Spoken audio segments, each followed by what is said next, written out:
What's up, my Beastfires? Beastfire1 here. Welcome to a game called PC Building Simulator. This is a game where you build your own PC. And I know a thing or two about building PCs myself, so let's get started. So this is your case. This is this is where all your components go into, and we can kind of rotate it like so we can give ourselves some different angles on the PC case. So we're gonna go over to the shop here. We're gonna see what we could buy. Okay, all items. We're gonna buy motherboard. Let's buy the graphics card, DVD drive, RAM, hard disk, simple fan, dummy CPU, and power supply. Yeah, that's good. We bought everything. So let's exit that, and now we're gonna go build into our PC. So we're gonna rotate this a little like that. So let's see. Let's open our inventory and see what we got. Okay, first of all, we're gonna install the standoffs. To install the standoffs, hover your mouse over the highlighted slots and then press the left mouse button. These need to be installed in different holes depending on their motherboard and you are planning to use in your build. The motherboard we will be using has an ATX form factor, and these are the locations that align with the screw holes on it. You can press Q, T to blah blah blah blah blah blah. All right, so these highlighted are where the standoffs need to go so that the motherboard stays in place while you're working on it. Usually you would lay the case on its side when you're working on a computer or something, or just have the motherboard outside of the case first on an anti-static place, like the box that the motherboard came in. I hope I'm making sense. I'm trying to explain it as best as I can. So we're gonna install these standoffs here. One, and then and then and da. There we go. Before we install the motherboard, we need to install the power supply. This is the power source for everything in your computer. So we're gonna do that. We're gonna select the power supply, which is the thermal take unit. We're gonna close this window. Actually, we're gonna quit the tutorial for now. So the power supply is installed. So now we need to put on the I/O shield that's back here. So we're gonna go miscellaneous I/O shield. And we're gonna place that right at the back there, so that your ports for the motherboard are all covered up there. And so what we need to do now, I assume, is we're gonna go install the motherboard. We're gonna do this, and we're gonna place it right on there. There we go. It lays on top of our standoffs there. If you could see that right there. I don't think you can though. So we're gonna raise up this retention arm so that we can put the CPU inside. We're gonna lift that up, and once that's lifted up, we place our dummy CPU, which for me, I have a 6700K. If anyone, 6700, sorry. If anyone wants to know, it's the non-overclockable model. Intel makes i3, i5, and i7 processors.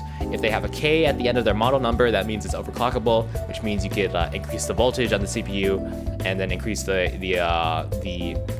clock rate. So your CPU can run faster depending on what you're doing. Like you could be video editing, or you just want some extra power in like games or whatever. So we're just gonna install the CPU.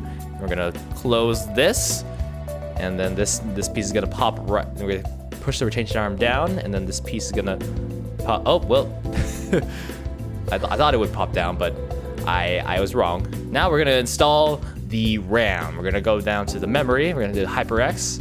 We're gonna open up all these 4 slots. So we're gonna open up these tabs here. Just open all of these. And when you're installing RAM, you wanna make sure that if they're two the same, you wanna place them in the correct colored RAM slots. So I'm gonna place them in the black ones here. And if you only have like 2-channel DDR3 or DDR4, then you're good. But if you have like quad channel, then you could just install like that.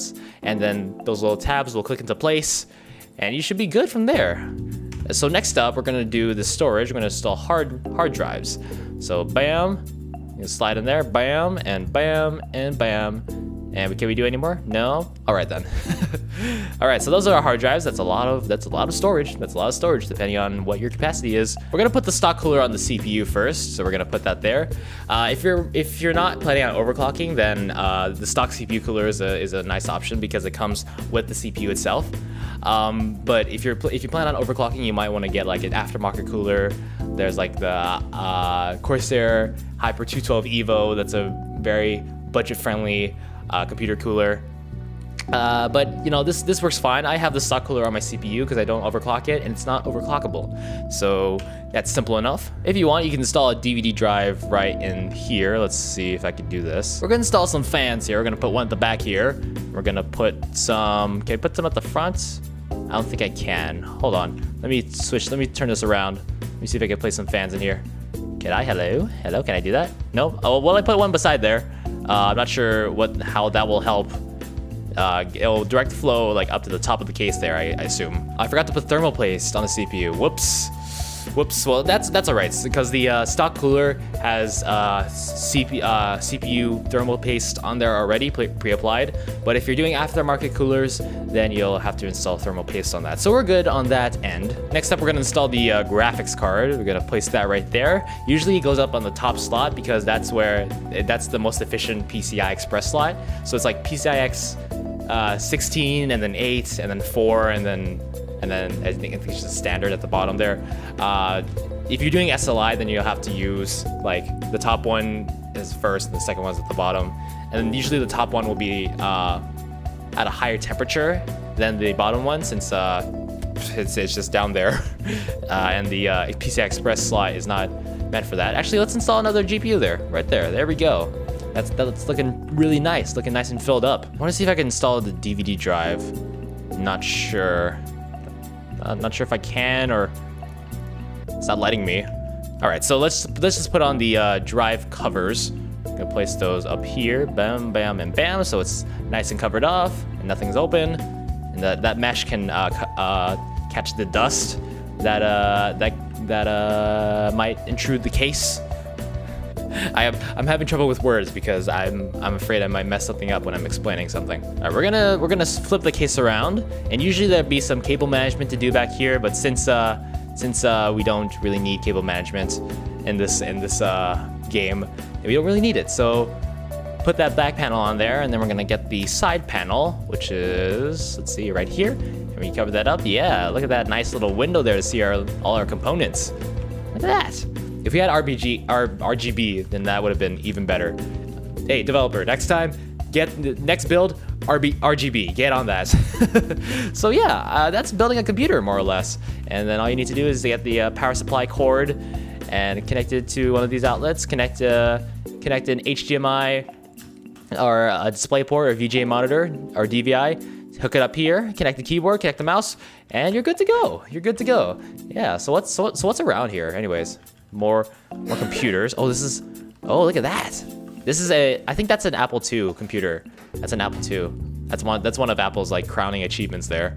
Nice. Is that WD-40 back there? Huh. Interesting.